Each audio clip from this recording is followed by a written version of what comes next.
میری زندگی میں بس ایک کتاب ہے، ایک چراغ ہے، ایک خواب ہے اور تم ہو۔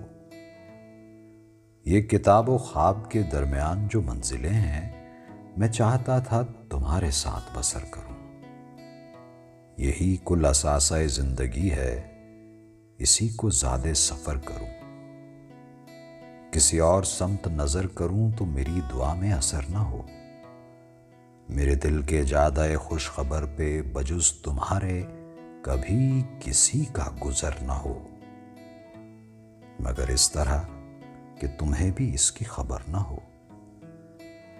اسی احتیاط میں ساری عمر گزر گئی، اسی احتیاط میں ساری عمر گزر گئی۔ وہ جو آرزو تھی کتاب و خواب کے ساتھ تم بھی شریک ہو، وہ مر گئی۔ اسی کشمکش نے کئی سوال اٹھائے ہیں، وہ سوال جن کا جواب میری کتاب میں ہے نہ خواب میں۔ میرے دل کے جادہ خوش خبر کے رفیق، تم ہی بتاؤ پھر کہ یہ کاروبار حیات کس کے حساب میں؟ میری زندگی میں بس ایک کتاب ہے، ایک چراغ ہے، ایک خواب ہے۔